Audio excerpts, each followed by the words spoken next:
Welcome back. It's Alex with Grow Time. Today we're going to talk about microgreens. We've got Lisa joining us from Vitality Farms Company in Lakeland, Florida. We're trying to figure out how to get her added. Some things are going weird with the pop-ups.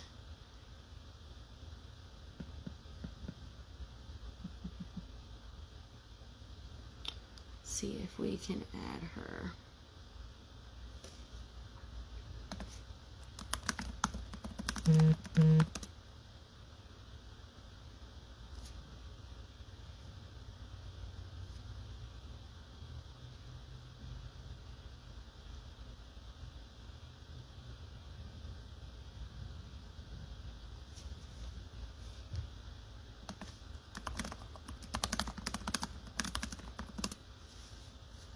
We'll get some people joining us soon.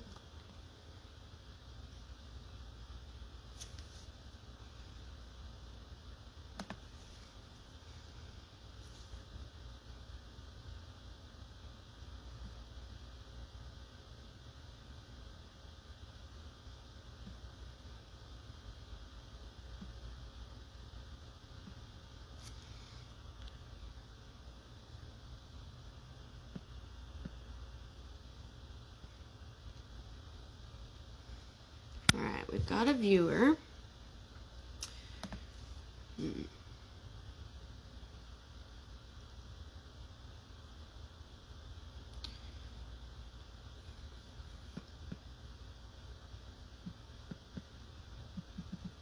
Lisa, on your camera, do you see, or on your side, do you see rather an option to request to join this?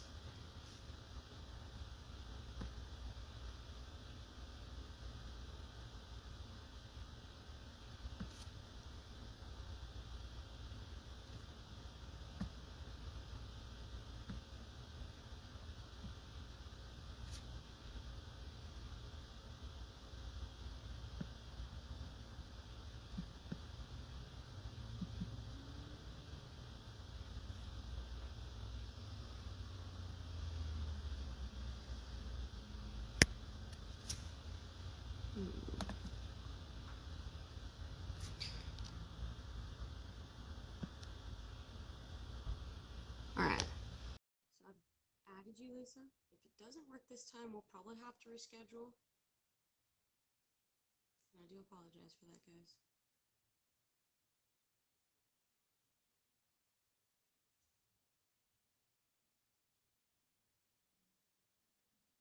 Yeah, we could do that.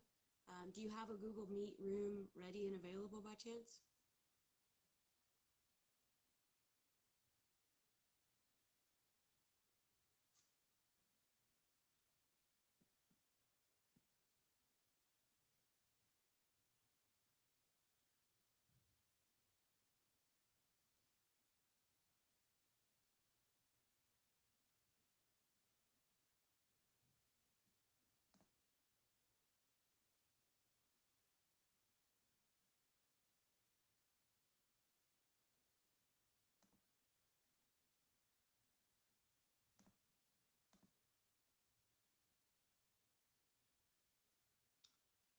Alright, I'm going to go ahead and copy and paste this link. I'm going to post it just to our website so they can join us.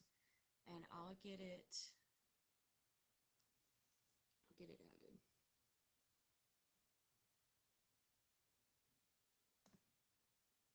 Thanks for bearing with me, guys.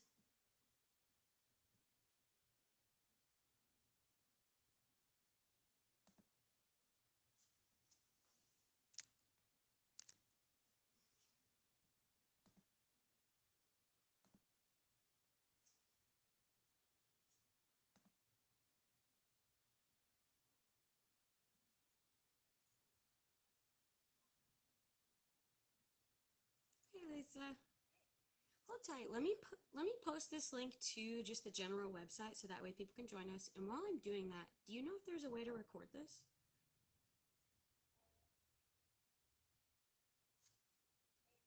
Okay. Well, check that out. I'll go ahead and hop on over there.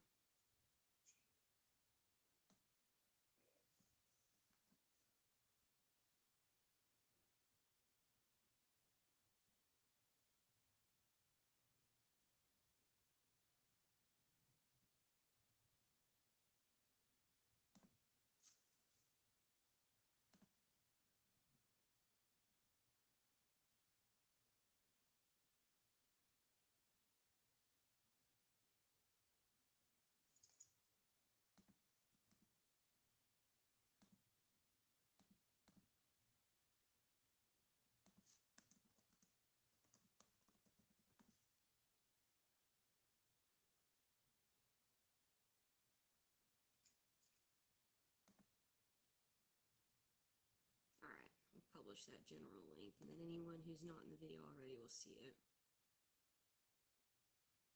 I'll leave this Facebook up too, just in case. That works. Okay. I don't even mean to do it. I think I've done it once before. Google Meet recording on the computer. I always gotta look at Google to know how to do what you're supposed to do.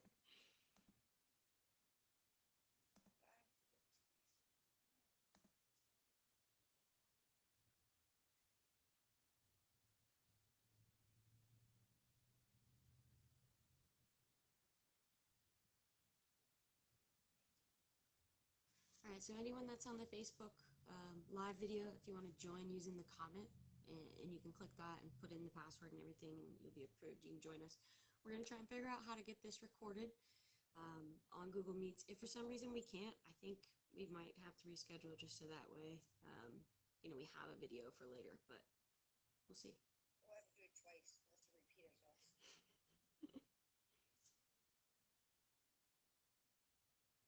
Present now, more options.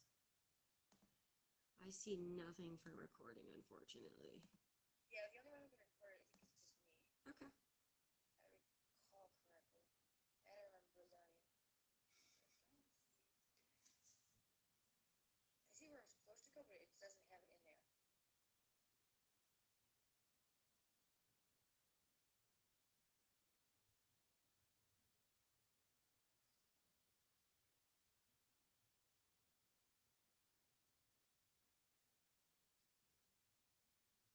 I'm also trying the Facebook Live one more time. It keeps saying that you're being added. It's just being weird.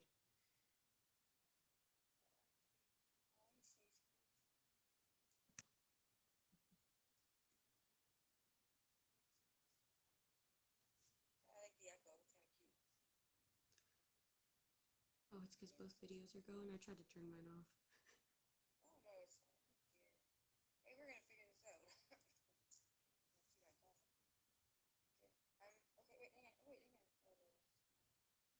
It doesn't have any option at all for me. I can share it, the video, but I can't do anything else. Wait. Oh, wait. I just sent your request to join. That's the person that's up there. Did you get a request? On the Facebook?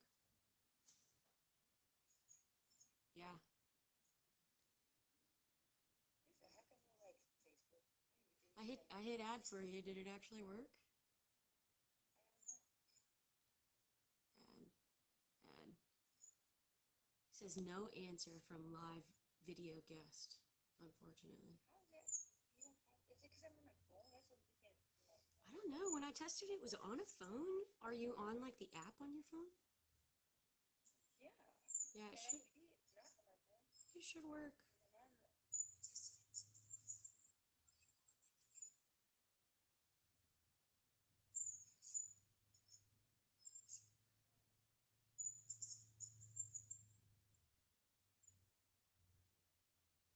I see, like on here, I can't request the same thing to add.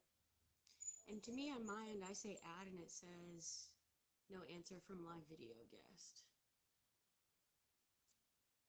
Mine now is switched to see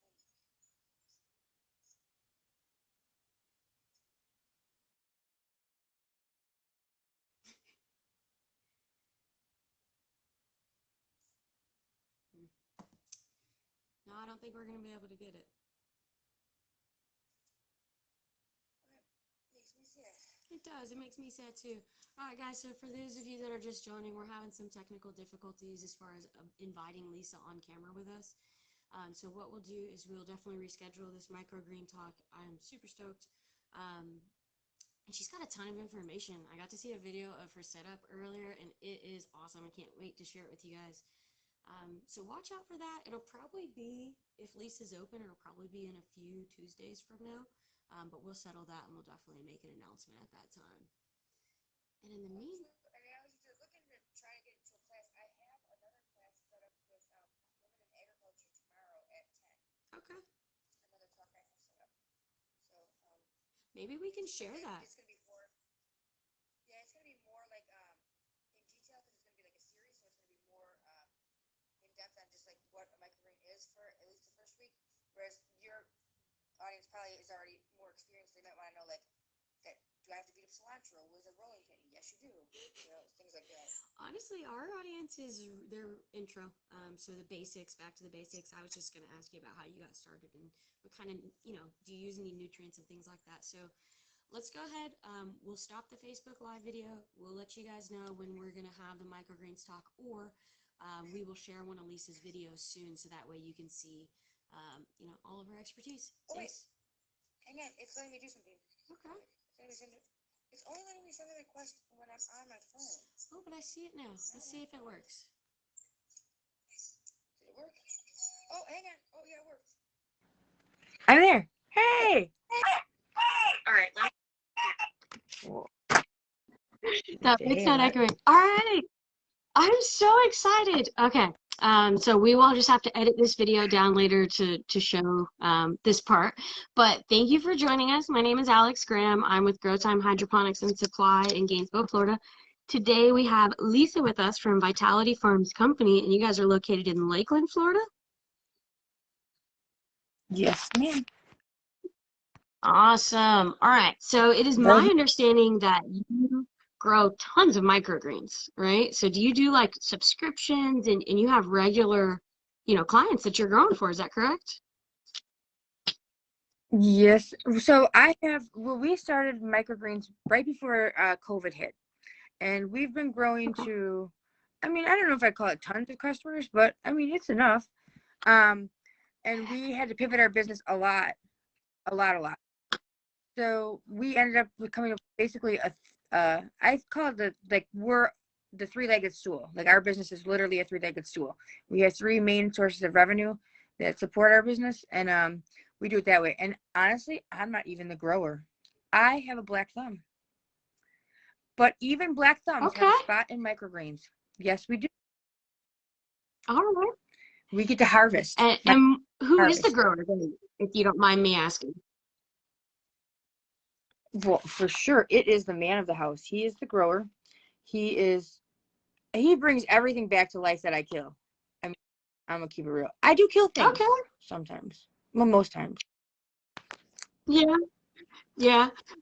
So you showed me a video of your system and your setup, and it's all automated and everything like that. When you guys started out, was it automated, or was that something that you kind of did over time to make it easier on yourself? Well, my husband is in construction, and he's very good with his hands. When we started out in our laundry room, literally 2 shelves above the washer and dryer. And then he kind of like fixed it up and made it look a little nicer. And every time he would mess with it, he would make it a little bit nicer. And then when he decided he was going to take over the growing, well, then he went all out. And we got a whole new, we got the big room taken over. The flood trays were put in, all that stuff and timing. And we did it as we had the customers.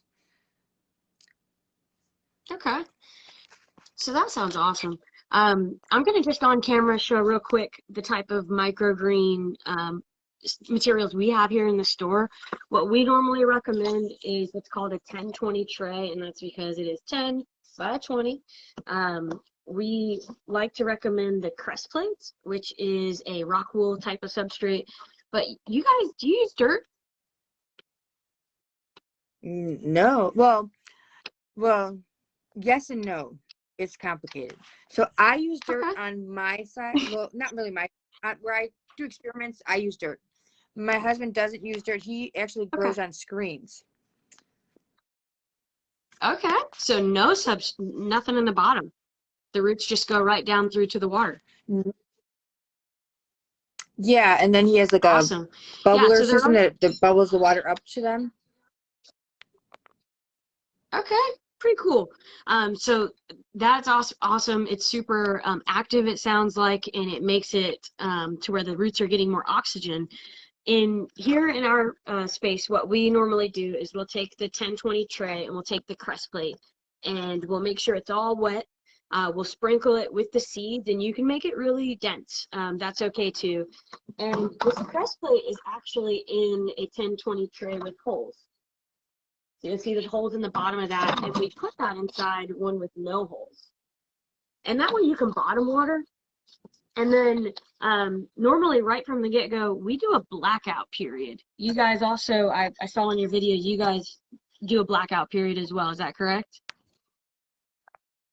Yeah, most of them, depending on the trays, most of them will go blackout or with weight. So we weight them down to force the roots to be stronger. Mm-hmm.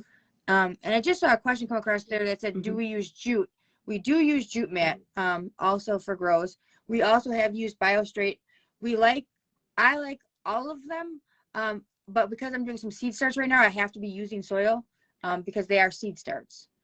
So I'm doing those for other customers. Otherwise, I would probably be using soilless as well. Okay. Very cool. Another option, I've seen people use cocoa. So I've brought some here just to kind of show you. Some of the downsides to this that I've heard is that it doesn't give you an even grow in the tray, and that can affect the height of your plants. So it is very important to remain consistent, which is why I personally like the crest plate. A few things that kind of troubled you guys, and a few things that trouble me, I'm sure. Do you ever have to deal with mold? And if not, how do you make sure that that mold doesn't develop in your system? Well, mold sometimes comes and sometimes doesn't. For the most part, we don't use a 10-20 deep tray. We use a shallow tray. And we get most of our trays So that from helps. Bootstrap Farmer because they hold up a lot better. And when we put like if we were to use that coconut coir, we weight the coir down so that it becomes flat, and we make it my husband had made it like a press plate, so he evens it out right there, because otherwise you definitely get uneven growth. It looks like craziness. But yeah, Yeah, and that's the how we usually germination, handle it just that. happens at different times.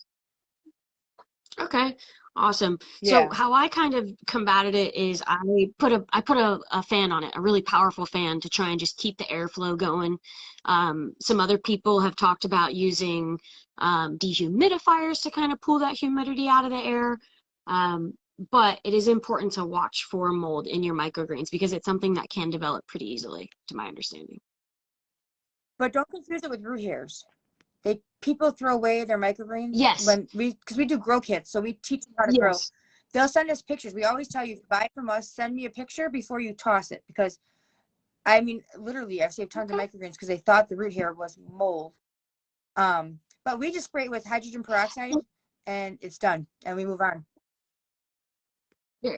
Very cool. I was actually going to say that I think the key here is if you water it and you spray it and it disappears, then it is mold. And if it doesn't disappear, then that is the root hairs. And that's another easy way to tell as well. Yes, I agree. Awesome. So we have done a few rounds of microgreens here in the store. Nothing too big, nothing like what you guys have set up.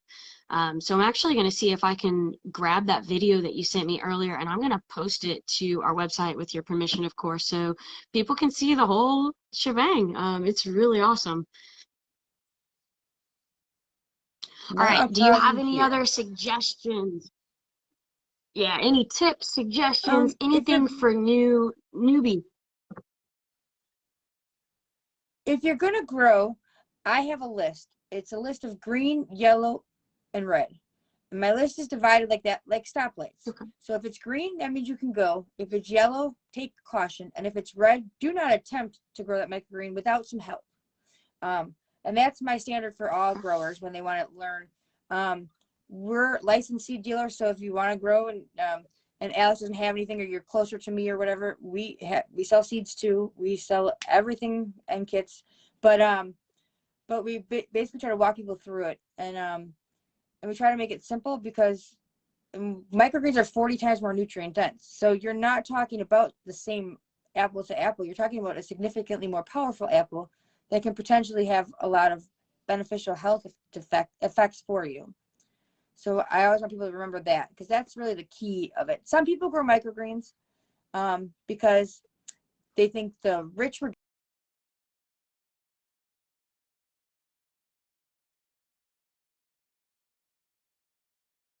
'70s. That's about as old as I am, and that's kind of old. Yep, that's old. But we did it. It was more or less in high-end restaurants, and that was because, well, let's keep it real. The rich always got what was best, right? We always got what was left over, but the reality is that now we're smarter. We know what is available to us, so we can now make the choice, the conscious choice, to literally, for the less than a head of broccoli, sprout and grow your own broccoli, real fast. And speaking of the word sprout, that's the other huge thing. Don't confuse that word. You are not, if you sprout, which means you eat the entire thing, the root line, the seed, everything. That's what sprouts mean. That's why they're more heavily regulated. They're regulated by the USDA. They are likely, or they have the potential to cause salmonella and other diseases.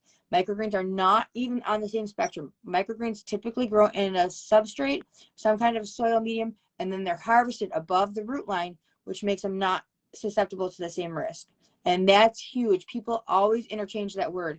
And it's one word that I wish people didn't interchange so much, because it can confuse you when you're trying to figure out how to grow it. And to be honest, I've tried some sprouts and I've tried some microgreens, and to me, sprouts take a lot more attention. So not only, do you have those potential for all the bad things, but even at that point, you're still taking more of your time and your attention, and they take constant need every day. Whereas in my opinion, microgreens are not like that. Once you get them on a schedule and once you know how everything is regulated, it's really following like clockwork most of the time.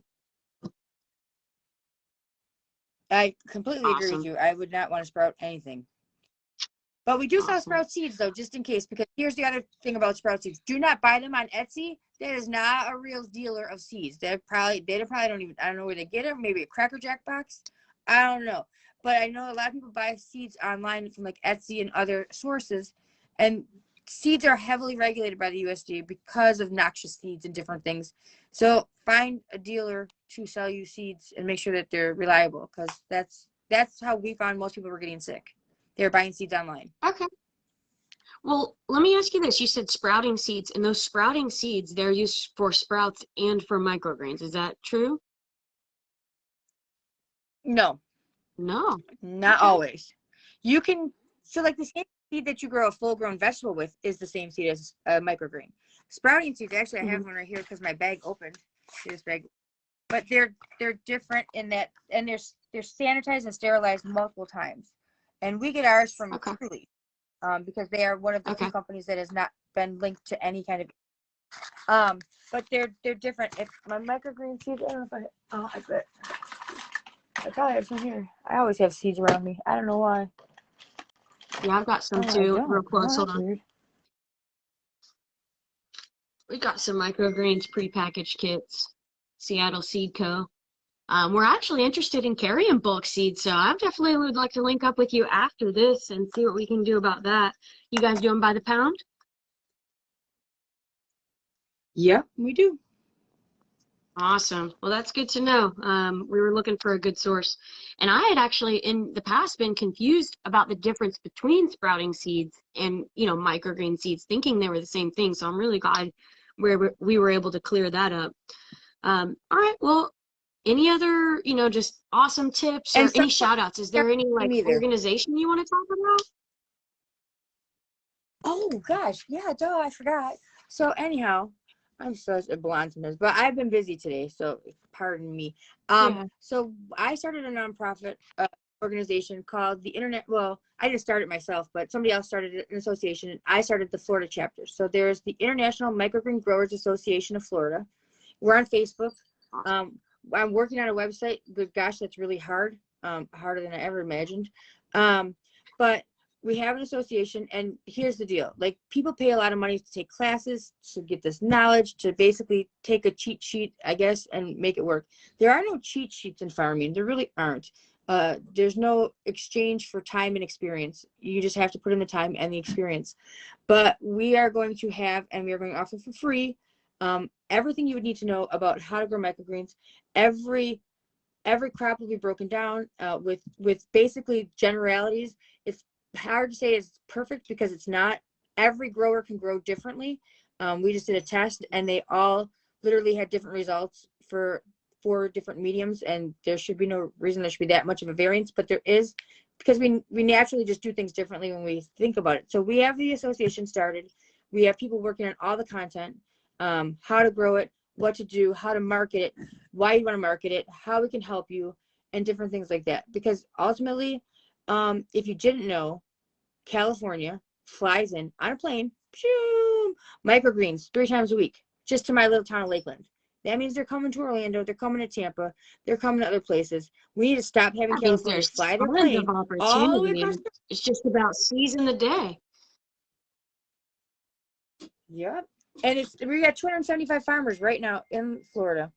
So we can handle the need. I know for a fact we can. So you think at this point it's just a matter of organizing and, you know, taking over your local areas and having your local, you know, farmers markets and your grocery stores support locally versus flying it in. And you know, I bet that saves them Well, money too. and That's mostly I actually think, really interesting. dude, you have no idea how much they charge them. They charge them a ton and they pay it. And I'm like, seriously? They want to scoff at like $5 for some microgreens. They charge them a lot when they fly that in, and they pay it. Well, I know chefs, a lot of chefs I've seen, especially around like around here, they'll pay $20 to $25 for a tray of microgreens. A Oh, 10, you 20 can get tray. yeah, So you should get more than that, I think. Yeah, you should get like I've 40, never 45. attempted to sell them. I mean, I think. That's just hearsay. Yeah, All right. you should try. Well, I've tried about 4 rounds of them and I've had some okay results. One of them resulted in some mold, which I was overwatering it. I finally set up an auto water and I didn't tune it before I left. And then I left for 2 days thinking that was going to work and that didn't work. So it was just super saturated for far too long. And I'm sure that's what happened. My very first tray half of it was super awesome. The other half, not even germinated. And I think it was because I didn't weigh it down correctly at first. So I did get one pretty good tray. Yeah, I'm doing a salad mix, so I'm not doing anything specific. I think it's got like 4 or 5 different things in it, which could be my problem. But what I learned is it's important to make It sure should be. if They're you're all using, yeah, if you're using some kind of substrate in the bottom, make sure it's wet and if you're using nutrients, for instance, with my crest plate, there's no nutrients. I'm not using dirt. So I add that in to the water that I'm feeding to it. And I have to make sure that that is all wet and ready to go. Then in the weigh down process, you got to make sure it's making contact with it. And it will actually push up. The plants will be so strong and so dense that it'll push up your tray and they'll start popping out the side, and you'll know usually when they're ready to be exposed to light. And then once they're about yay big, you pull off the tray, you expose them to light, and that's what actually gives them that full color. So hopefully one day I'll have a really beautiful setup like you. That's the goal. You just call me. I'll walk you through anything you need to know. But yeah, people are amazed at sunflowers, how much they sprout up. Sunflowers will knock 20 pounds of brick off of the top of them. That's how powerful they are. Yeah, for sure. It's a good seed. Something about sunflower seeds I've read is usually you soak them ahead of time so that way it's easier for the hull to come off. Do you find that to be true? And I Absolutely. think there's As a a matter of few fact, different ones like that. Yeah, there's beets, any of your hard bigger shells. So beets, wheatgrass, sunflowers, and peas. I actually make in a special bag.